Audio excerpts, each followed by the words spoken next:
Nancy mentioned the 3 national championships, which in the world of a college athletics administrator, if you can say that you've had at least one every year, that's pretty incredible. So I left Omaha last night to come back and visit with you all. I said I'm not going to cancel that engagement, even though my husband did refuse to get on the plane and is not here. He's still in Omaha.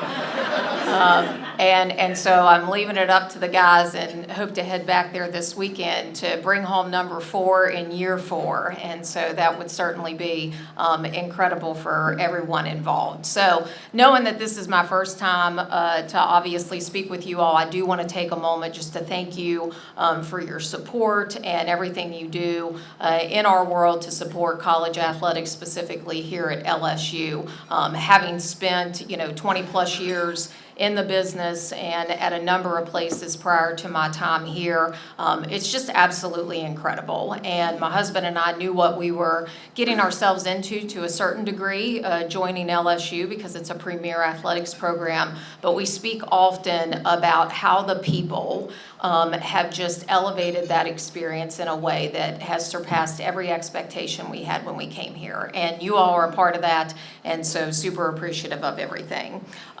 So here's what we're going to focus on.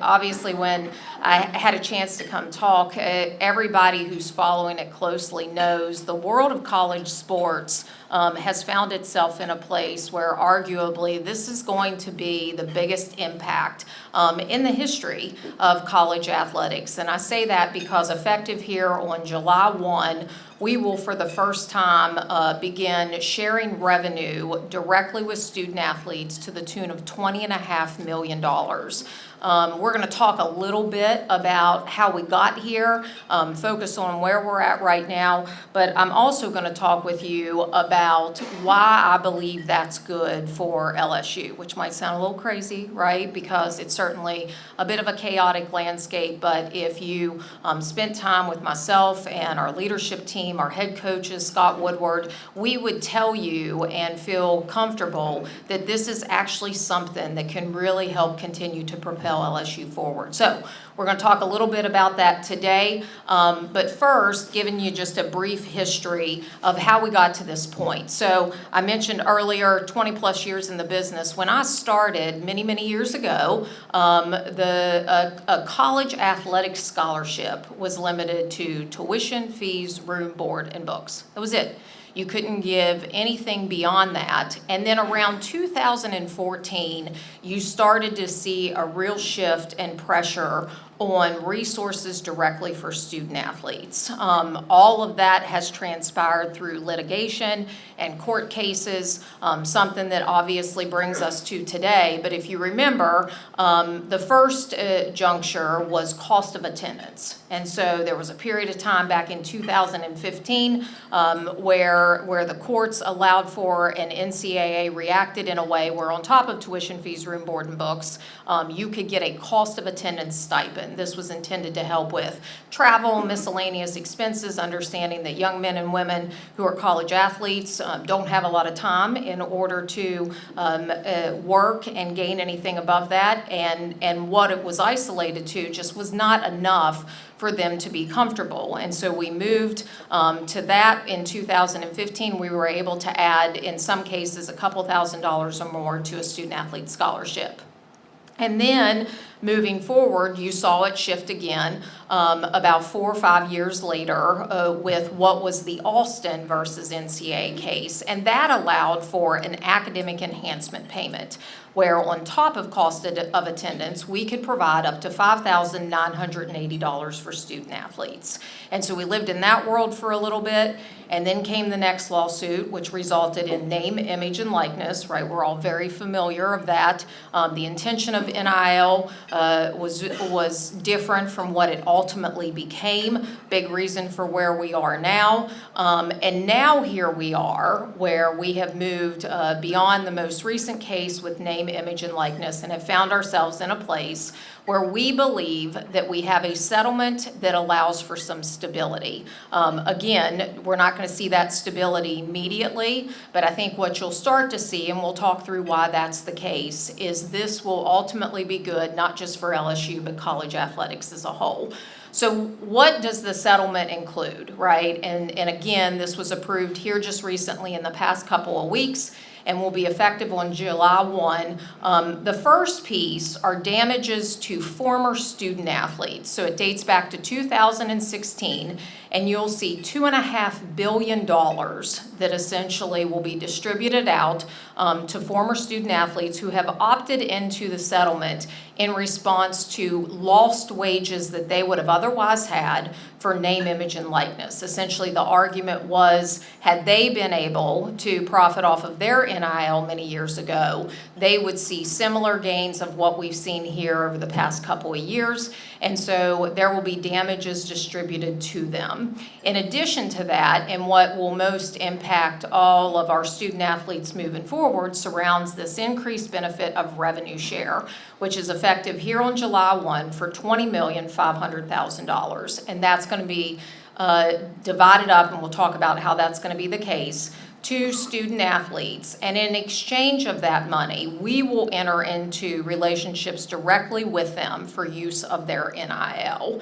And that's essentially where we are here today. So again, who's included in that? It includes student athletes from 2016 up until today. And there's a distribution that you're going to see here where approximately 81% of the pool is going to go directly to football, men's basketball, and women's basketball for student athletes who are on roster from that 16 to 24 period. The remaining 19% will be distributed to other sports beyond football, men's basketball, and women's basketball. Why is that important? Well, that's important because a lot of institutions, and LSU is going to be one of them, is going to follow a similar distribution moving forward for the $20.5 million. We'll talk a little bit why that's the case, but essentially, as you're seeing in the back damages, a formula has been determined where a large bulk of that goes to football and men's basketball and women's basketball. Why? Because the bulk of the revenue comes from football and men's basketball, and then there's an additional piece there for other sports, which we will also do something similar, and we'll talk about that direct distribution here later. So again, 10 years in length, beginning July 2025.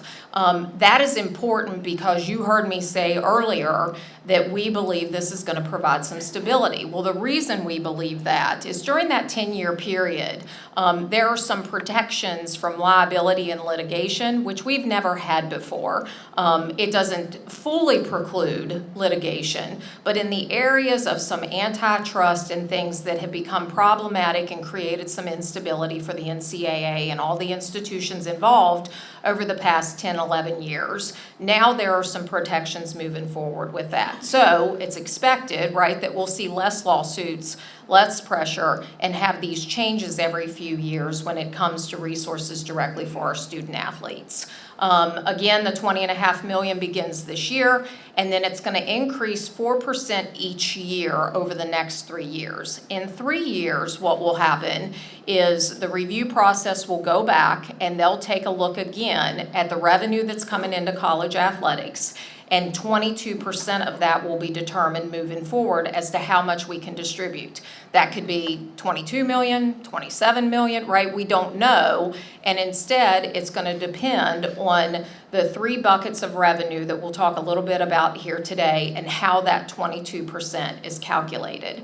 The other thing that's happening is, for the first time ever, there are no scholarship limitations in the world of college sports. So up until this point, each sport has been governed by a specific scholarship limitation. We've talked a lot about baseball. Baseball, for example, had 11.7 scholarships, And then there was even a second regulation on them where it could only be divided up among a certain number of guys on the roster. Well, effective July 1, if Jay Johnson is carrying 38 or 34 baseball players and we want to give 34 to 38 scholarships, we could technically do that because no longer is there a limit.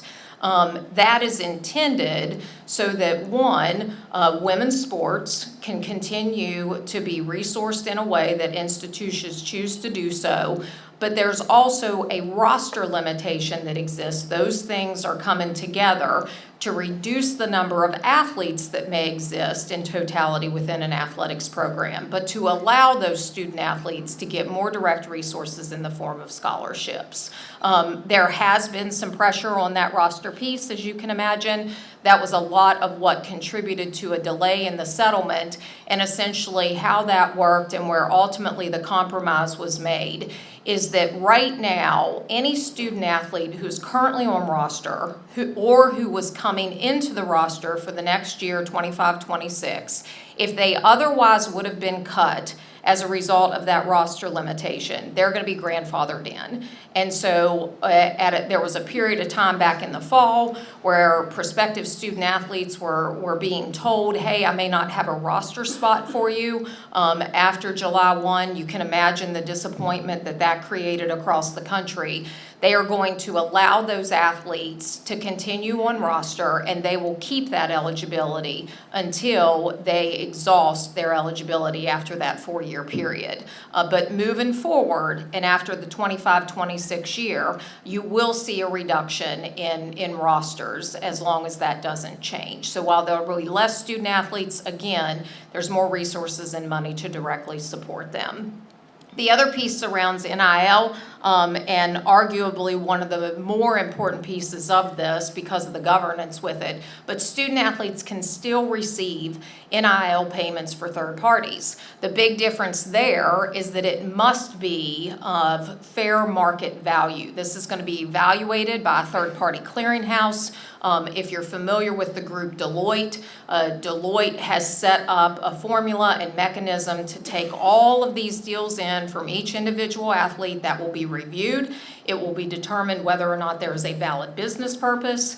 Is there a fair market value associated with that athlete? And the end result is expected to be some regulation, right? So I'm sure all of you are very familiar with a young man back in the fall who was a very good quarterback, who left LSU's commitment to get a very high dollar from another institution. Theoretically, what folks believe, and obviously we will see how this works out, but that it is expected that now with that new system and needing a valid business purpose for that money, coupled with a fair market value, is that it will bring stability to that type of scenario. And so these bidding wars that schools have found themselves in will no longer be the case. And instead, that third-party clearinghouse through Deloitte will determine what is the fair market value of that young man, or in the case of a female athlete, that young lady, and then institutions can make the decision as to whether or not they want to support that spend. So anything above $600, which the days of $600 NI deals have far past us, must be approved through the clearinghouse. How is the figure determined, the 20.5? And again, this is important, similar to the distribution of money for the back settlement. But where that 22% is coming from is TV and media revenue, ticket sales revenue, and sponsorship revenue, which is essentially sports properties and all of our corporate sponsors that you see throughout our venues and on radios and television. Well, where does the bulk of that money come from? Football.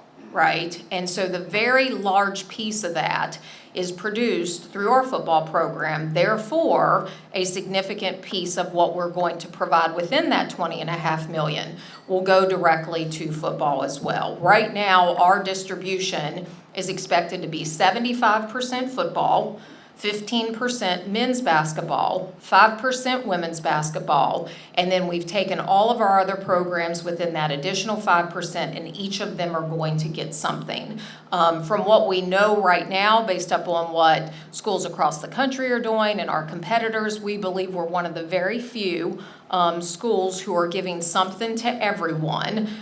You're seeing where a lot of schools are choosing not to support a lot of their Olympic programs in this space. We are going to do so. Why? Because as you all know, we have a history of winning at the highest level in those programs, and people like yourselves and our fan base as a whole continue to show up and support them in a way that we can feel good about making that commitment. And so part of the reason we think this is advantageous to LSU is we believe that it gives us an opportunity to continue to propel our Olympic sports forward while also having a concentration and focus on football and basketball and baseball at the highest level as well. Another piece of the settlement, which we're actually welcoming, imagine welcoming enforcement in our world. Coaches alike are looking forward to this. That certainly speaks to some of the instability we've seen here in recent years. But there's a new enforcement mechanism as part of the settlement that will not be regulated through the NCAA. And instead, there's a separate enforcement arm that will govern this. As you can imagine, that's causing folks to probably have a renewed faith in that oversight.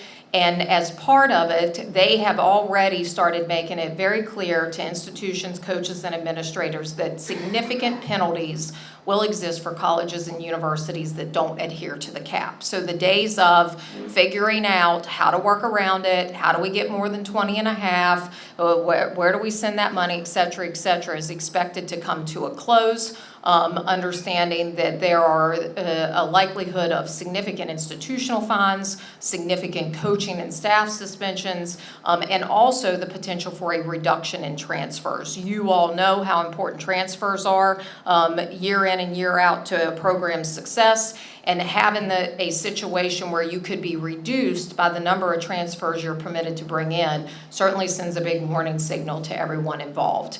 The other piece around significant penalties for student athletes who don't report third-party deals. One of the things you're hearing a lot of people say is, okay, well, they're required to report these things. Well, how are we going to force them to do so, right? If that young man or young woman chooses to not go through that review process and instead they take the money, how do we enforce that? And that's a good question, right? But we live in a world where there's a lot of social media, there's a lot of competitive nature of things. People are watching and seeking an opportunity to make sure there's a little bit more of a level playing field. And so the expectation is that they will have a body to be able to govern that and address it. What we're doing at LSU, and it's gone really, really well here over the past number of weeks, as you can imagine, we've engaged in a significant amount of education leading up to this.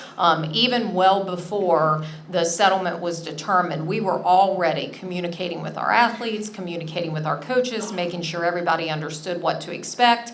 And so here in the past couple weeks, we've onboarded our student athletes, and we actually received feedback here recently that out of all of the schools that had onboarded across the country within the new system that regulates this, LSU was #1 in that. And so we took that as a real win to show that our athletes are embracing this, they're excited for it, and that we've done a really good job of making sure we're ready for everything that's changing and shifting on us. So let's talk a little bit about NIL, because again, part of the reason that conferences leaned in heavily to this was the regulation that will exist in that area. We've mentioned the $600, we've talked about needing to disclose. A big piece of it, though, is what you see in that second bullet point where student athletes will have the opportunity that once they submit a deal to be approved via that third party, by some chance it doesn't get approved, there will be a process for them to work through. So let's say you have a young man who has a $50,000 NIL opportunity through a sponsor. If that were to go into the system and Deloitte says, yeah, we don't believe that's worth $50,000 based upon what the corporate sponsor is getting from, or maybe that athlete's not worth that value, there's a process for the student athlete to either reduce that and continue through, or to work directly with that via a neutral arbitrator and the associated entity or individual to either renegotiate that agreement or figure out a structure that works. This is probably the biggest question mark here over the next 12 months, but the goal is, and we're already starting to see deals that have been submitted into the system and being approved, that we will get a better grasp on what is likely a range of compensation for athletes across the country, right? Right now, we don't really know. And we speculate based upon the market that exists, a market that's been created in part, as I referenced early, by, in some cases, just significant amounts of monies being distributed. This is expected to give us more of an actual value in market so that we can plan appropriately, so coaches can know year to year what's the likelihood of that spend, and then of course we can work strategically to do so effectively. So what's next? Well, as you can imagine, there's a ton of operational logistics that we've been engaging in, primarily here over about the past 6 to 7 months. You're starting to see the role of GMs that have cropped up across the country. Austin Thomas at football, for example, was recently named a GM. We hired Ron Dupree as our general manager for men's basketball. And the reason for that is there is a movement, right, that we've talked about, but I haven't referenced, more towards a professional model as compared to a collegiate model. Individuals who are responsible for helping to evaluate talent, helping to project out what that talent looks like, but then marrying that together with a spend on your roster, right? And so in this case, it's the revenue share, it's the possibility for third-party NIL. We've always had people to evaluate talent, right? And to a certain degree with NIL, you had folks trying to determine what a value would look like for a student athlete at various positions. In this case, those GMs will be responsible for working with our coaches and administration to make sure that we get that right and that the investment that we're making is in fact effective. And so we've got a lot of things, as you can imagine, that we're putting in place to make sure that if we're going to spend $20.5 million on our student athletes, and we certainly are, and we're excited about that, we need to get that right and being able to evaluate it. So we're working on some systems and things for that. LSU will continue to exist and work with what is a third-party marketing agency. We announced this, I believe, back in February, and that NIL Max group is going to be responsible for that third-party NIL. And so we have a staff of people who will be out continuing to work with our corporate sponsors to seek opportunities and deals there, and then working directly with the athletes to make sure everything is buttoned up, gets reported, gets approved, and works seamlessly together with coaches who are primarily managing that revenue share. So where does $20.5 million come from, right? All of a sudden, anytime, and even in the world of college sports, you know, we operate on roughly a $200 million budget.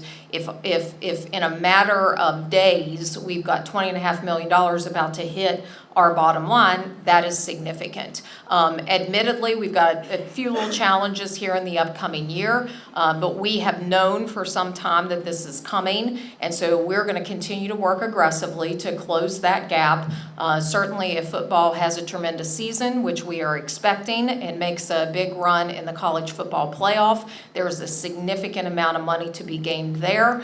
And in addition to that, we've started to forecast, as you can imagine, beyond the upcoming year, and this is where the health of LSU comes into play. And once we get to 26, 27 in particular, we find ourselves in a really, really healthy spot to balance our budget even with that $20.5 million expense that's coming online, and we move forward into the new collegiate model with an ability to navigate that space. And so unlike some of the institutions that we're seeing recently who have already reported significant multi-million-dollar deficits, we believe we're going to find ourselves in a really healthy place in the future to be able to manage that expense and continue to really raise our revenue dollars.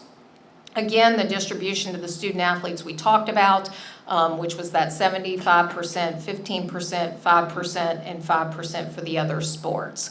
And so with that, I know that's a ton of information, but I'm at 12:55 and I've got 5 minutes for some questions.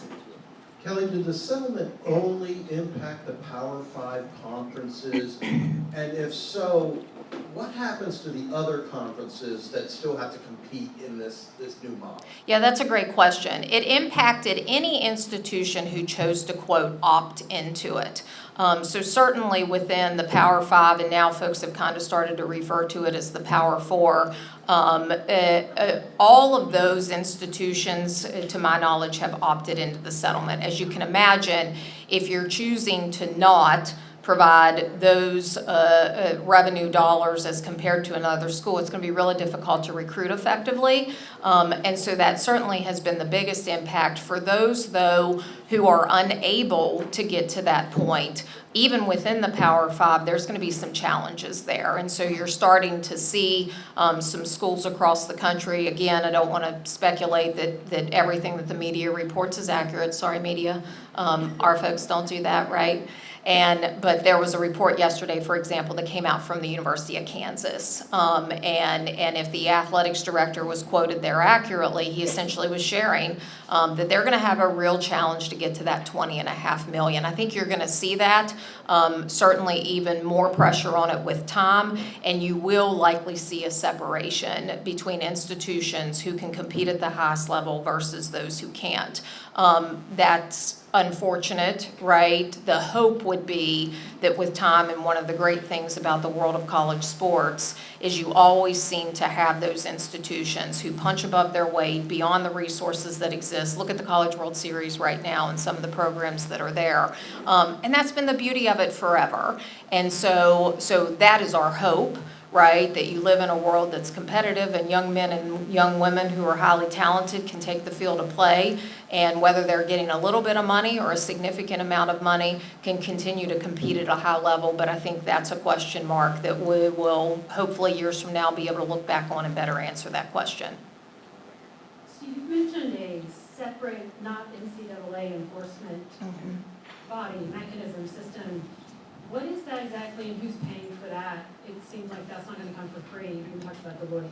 Yeah, more good questions. And so right now, the conferences, separate from the NCAA, have largely been responsible for identifying that group. And they're working right now to have that individual identified as to who will oversee it, and then they'll be responsible for building out the staff. As it relates to who's paying for it, there's a combination of a distribution of monies that will come directly from the conferences, and so that would then reduce what each individual institution is receiving from them each year. And then there's also monies coming in from the NCAA. The NCAA is largely handling the back settlement damages on the case, which is obviously, that $2 billion plus and significant. There's a distribution each year that comes in from them specifically. We also expect that to reduce. I've got a question. Does the roster limit apply to individual sports, or is it an overall school limit on all sports for athletic scholarships? Great question. It applies to each individual sport. Oh, each individual. Mm-hmm. You can't be moving rosters from a non-revenue sport to a revenue-producing sport. Correct. Thank you. Yeah, I have a question. I was disappointed since I finished playing 53 years ago. Didn't go back on it. But I was curious, seriously, about in the recruiting process. There's all kinds of things that's gone on historically, but now it sounds like it's going to be hard to figure out what you offer some high school senior. Like, who decides that? Mm-hmm. You mentioned this committee that gets together to decide the worth sort of that, and that's always competitive, like the guy that went to Michigan for $6 or $8 million. 10. So how's that going to work? Right now, and again, that's where I think you could see potentially some changes over the course of the next 12 months as they continue to take in more information and data. But they've essentially developed an algorithm, and it's tracking all kinds of things, right? As you can imagine, there's a lot of third-party folks who have expertise in the world of actual value, earned media. Social media following will be a piece there. for LSU in particular, we see that as where it's a boost for us because our brand value really tops everybody in the nation. And so there's a potential there where the fair market value for a young man or young lady here would actually exceed that of some other schools. We don't know that in certainty, but what we do know is that we will be able to recruit in a way, and we're already doing this, we will certainly be able to continue to where young men and young women know that they can come here and their value is exponential beyond where they might be for a competitor. I want to express how wonderful this is. It's very interesting and very helpful in understanding NIL. But my question is there any financial impact to the academic side of the institution?